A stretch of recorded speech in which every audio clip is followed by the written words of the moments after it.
Salut, c'est Libo Sakura, c'est Rosalis. Aujourd'hui, un nouveau cours de japonais, le 54e et le 8e sur du vocabulaire de base sur le corps aujourd'hui. Yes, allons-y.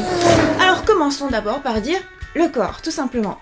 Karada, karada, 3 syllabes. Karada, le corps. Ensuite, la tête. Atama, atama, 3 syllabes aussi. Atama, atama, la tête. Ensuite, le visage. Kao, kao, 2 syllabes. Kao, kao. Ensuite, dans le visage, les yeux, mais, super facile. Hein. Ensuite, le nez. Hana, hana. À ne pas confondre avec hana, par exemple, genre le voyage de Hana, là. Le voyage de Hana, qui signifie donc fleur, hana. Donc ici, bien dire hana. Hana, 2 syllabes. Hana pour le nez. Ensuite, la bouche. Ah. Justement, le kanji, on voit que c'est une bouche. Ah. Kuchi, kuchi. 2 syllabes. Kuchi, kuchi. Ensuite, en une seule syllabe, une dent. Ha, la dent. Ha. Donc là, attention, ne dites pas ah. Ah, ça veut rien dire. Enfin, je veux dire, en tout cas, dans le contexte, si vous parlez de corps humain, ah, ça ne voudra pas dire dent. Il faut dire ha, ha. Ensuite, la gorge. Nodo, nodo, 2 syllabes. Nodo, nodo. Là, c'est très mignon comme mot. Pour l'oreille, l'oreille. Mimi, mimi. Donc ça sert par exemple à des expressions genre Mimi o sumaseba. Là vous reconnaissez le titre d'un film du studio Ghibli. Quand je tends l'oreille, mimi, mimi. Ne pas confondre avec quoi, je sais pas. Genre en français c'est mimi, c'est mignon. En japonais mignon, on se dit kawaii. Hein. On dit pas mimi, mimi oreille. Ensuite, ah bah justement c'est ce que je touche depuis le début là, les cheveux. Kaminoke, kaminoke. Voilà, cheveux.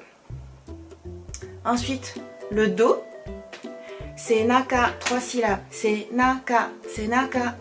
Ensuite, l'épaule. Kata, kata. 2 syllabes. Kata, kata. Il y aura dans la suite de la vidéo une autre manière de désigner ce qu'il y a ici. Là. Ensuite, les bras. Ude, ude. 2 syllabes. Ude, ude. Alors, écoutez bien comment je le dis, ude, c'est pas oude ou oude, mais ude, ude. Ensuite, une seule syllabe, c'est trop facile hein, ce cours de vocabulaire, il y a plein de mots avec une seule syllabe. La main, te, te. Donc des fois, il y aura des manières très mignonnes de dire allez, tends la main, par exemple à ton chien ou un truc comme ça, otete, te. Et il y a plein d'expressions aussi avec la main, donc je vous apprendrai peut-être ça plus tard. Dites-moi si ça vous intéresse d'avoir des expressions plutôt que du mot de vocabulaire. Mais là, je réponds un peu à une demande d'abonnés lors des live chats. En fait, vous m'avez demandé du vocabulaire de base, donc ça devrait vous plaire. Ensuite, onaka, le ventre, quand on a bien mangé. Onaka, 3 syllabes, onaka. Donc reconnaissez bien les kanji, enfin si vous êtes familier au kanji, vous regardez dans Onaka, il y a le premier O pour rendre ça poli et ensuite il y a le kanji Naka. Et quand vous descendez juste en bas pour l'estomac, vous reconnaissez le kanji, n'est-ce pas? Donc l'estomac qui sert beaucoup à des expressions aussi. Donc là on va utiliser 2 syllabes, hara, hara. Et il y a des expressions pour dire, je sais pas moi, être énervé par exemple, haratatsu, ou encore j'ai l'estomac complètement vide, harata. Il y a plein de manières d'utiliser les mots. Ensuite, ce qui signifie à la fois pied et jambes. Je sais pas si je vous montre mes jambes, là, mon legging de Zumba. Alors c'est ashi, ashi, 2 syllabes, ashi, ashi. Et là, si vous avez bien suivi mes cours de japonais, notamment mon cours de japonais sur qu'est-ce qu'on entend dans le métro au Japon, vous reconnaissez ashi parce que il y a ashimoto, faire attention à ses pieds, à ses pas, là où on met les pieds. Donc très important de connaître ce mot, ashi, ashi. Ensuite, Fallait vraiment que je vous le mette, mais dans le contexte, au Japon, c'est plutôt utilisé de manière mignonne. Hein. Par exemple, pour les petits animaux, les petits lapins et tout ça, on fait « Oh, Oshiri kawaii !» Donc, Oshiri, les fesses, Oshiri. Et donc, il y a le détective popotin qui s'appelle Oshiri Tantei. Oshiri.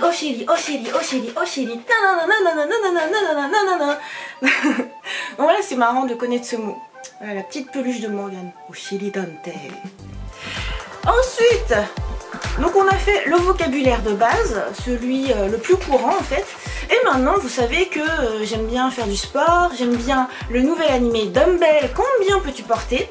Et le premier épisode qui vient de passer porte sur le développé couché. Et notamment les muscles que tu travailles à cette occasion-là. Et comme ce sont les muscles que je préfère travailler, c'est l'occasion de vous apprendre du vocabulaire un peu plus poussé. Donc d'abord, comment se dit muscle? Muscle, kinniku. Attention, 4 syllabes. Ki-niku. Et pas ki. Et pas 3 syllabes. Ki-niku. C'est pas kiniku, c'est kinniku. Kinniku. Donc ça veut dire muscle. Encore une fois, si vous êtes familier avec les kanji, regardez bien les kanji. T'as le premier kanji qui signifie muscle, le deuxième kanji qui signifie viande. Voilà, on va y revenir. Ensuite, omoplate. Que c'est marrant parce que dans le sous-titrage, ça a été traduit scapula. Enfin, c'est correct, hein, mais ça fait très latin, quoi. Omoplate, c'est plus le mot français, donc voilà, c'est ce qu'il y a derrière. Donc ça se dit Kenkokotsu. Kenkokotsu. Ensuite, les triceps. Les triceps, qu'est-ce que c'est? Donc c'est ce qu'il y a là, comme muscle. Que pour travailler, tu fais ça, par exemple. Ou alors tu fais des dips. Alors, ça se dit Santokin. Santokin. Et là, bon, vous savez comment compter avec moi depuis le moment. Enfin, depuis un moment, je vais dire. Donc, ich, ni, san, san. Et oui, ça veut dire 3. Donc, le premier kanji, c'est 3. To pour la tête. Et ensuite, kin pour muscle. Donc, tu te dis 3 têtes, muscles. Ouais, bah, faut comprendre. Mais justement, par la suite, on va voir, après les triceps, vous allez voir ce que vous allez voir. Donc, on continue avec les deltoïdes. Qu'est-ce que c'est les deltoïdes en français? C'est ce qu'il y a là. Donc, deltoïdes, tsumari kata. Tsumari, ça veut dire autrement dit. Et kata, c'est ce qu'on a vu tout à l'heure, c'était épaule. Tsumari kata. Donc, comment on dit deltoïde? Sankakukin. Sankakukin.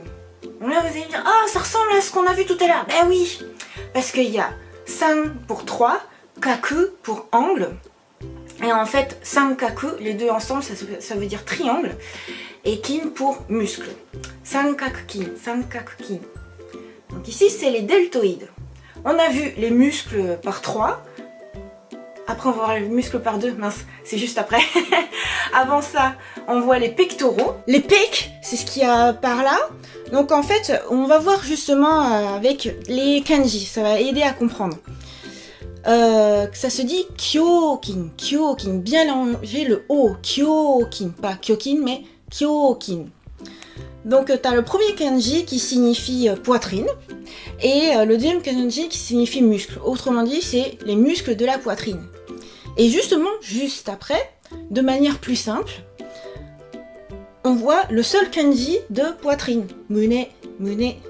Là, c'est vraiment poitrine. En gros, quand tu dis kyokin, c'est plus un terme technique, quoi. C'est comme si tu disais... Bah, c'est comme en français, en fait. Quand je vous parle de pec, ça va plus être anatomique. Et quand on parle de poitrine, bah, c'est le mot de tous les jours. Et enfin, je vous disais... un muscle avec 2. Ben en fait, c'est pas vraiment ce que tu travailles quand tu fais des développés couchés, mais bon, j'aime bien travailler ça, donc je pouvais pas ne pas en parler. Les biceps, c'est où? C'est là. Voilà, ça rend pas grand chose parce que je suis au repos, mais voilà, donc là les triceps et là les biceps. Alors, biceps se dit nitokin, nitokin. Donc c'est un peu comme tout à l'heure quand il y avait santokin. Sauf que là, c'est 2. Nitokin. C'est assez cohérent parce que t'as triceps, c'est santokin. Attends, pardon. T'as triceps, c'est santokin et biceps, c'est nitokin. Voilà, super facile à retenir, hein. Et maintenant, c'est à vous de jouer, version sans réponse. Alors j'ai bien vu dans les commentaires que vous trouviez que j'allais un peu vite pour vous faire réciter les choses, mais comme disaient d'autres abonnés, vous avez l'astuce de mettre sur pause si jamais c'est trop rapide pour vous. Alors, comment dit-on le corps? C'est le premier mot qu'il faut apprendre. Comment dit-on la tête? Comment dit-on le visage? Comment dit-on les yeux? Comment dit-on le nez? Comment dit-on la bouche? Comment dit-on une dent? Elles sont toutes petites mes dents. Comment dit-on la gorge? Comment dit-on une oreille? Comment dit-on cheveux? Comment dit-on le dos? Comment dit-on l'épaule? Comment dit-on le bras? Comment dit-on la main? Comment dit-on le ventre? Comment dit-on l'estomac? Comment dit-on la jambe, qui est aussi le même mot pour pied? Comment dit-on les fesses? Maintenant, un peu plus technique. Comment dit-on muscle? D'ailleurs, il y a un super-héros. Ah non, je vais vous spoiler sinon. Donc, comment dit-on muscle? Comment dit-on omoplate? Comment dit-on triceps?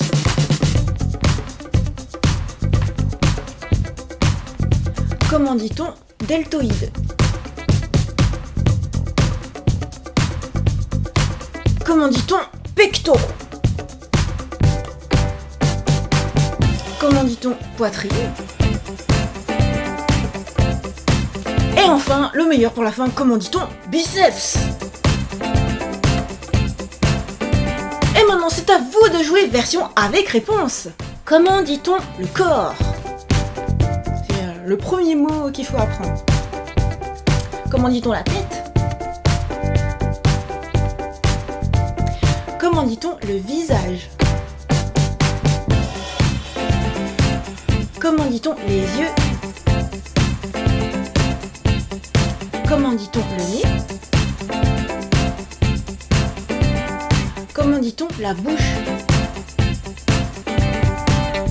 Comment dit-on une dent? Elles sont toutes petites mes dents. Comment dit-on la gorge? Comment dit-on une oreille? Comment dit-on cheveux? Comment dit-on le dos? Comment dit-on l'épaule? Comment dit-on le bras?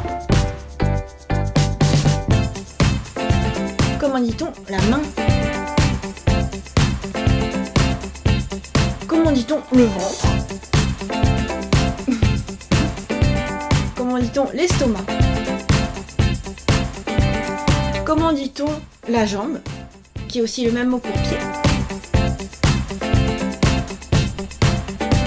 Comment dit-on les fesses? Maintenant, un peu plus technique. Comment dit-on muscle? D'ailleurs, il y a un super-héros. Ah non, je vais vous spoiler sinon. Donc, comment dit-on muscle? Comment dit-on omoplate? Comment dit-on triceps?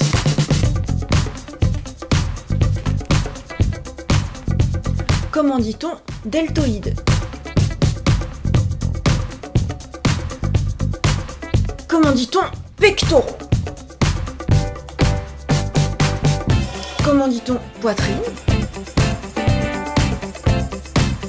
Et enfin, le meilleur pour la fin, comment dit-on biceps? Et voilà, j'espère que ça vous a plu. C'était super facile, non? N'hésitez pas à regarder aussi l'animé Dumbbell, ça vous apprend du mot de vocabulaire de manière super facile et puis super fun surtout. Bon, moi je vous ai montré avec mon corps de manière assez simplette. Dans l'animé, c'est genre, mais c'est bourré de fanservice, c'est à mourir de rire. C'est genre, tu prends des poses hyper lascives et tout pour montrer les parties du corps, mais c'est super rigolo quoi. Du coup, ça rentre dans la tête super facilement. Et pour ceux qui aiment faire du sport aussi, ça te donne envie. Moi, j'ai regardé cet animé le dimanche matin et le dimanche midi. Du coup, j'ai dit à Morgane, allez, on va à la salle de sport. On va aller se faire du développé couché. Cool, c'est trop cool. Donc voilà, mes Sakura, j'espère que ça vous a plu.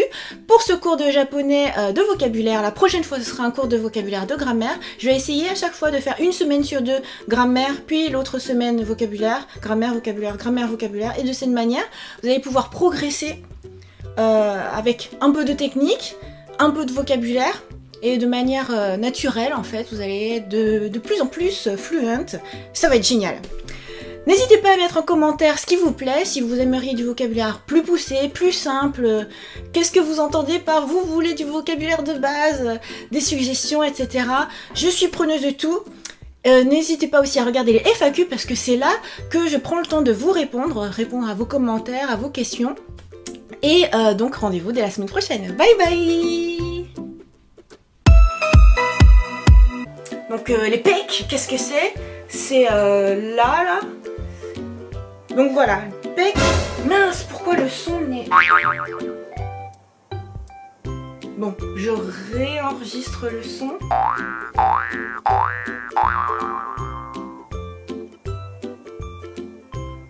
Oh, bon bah c'est pas grave.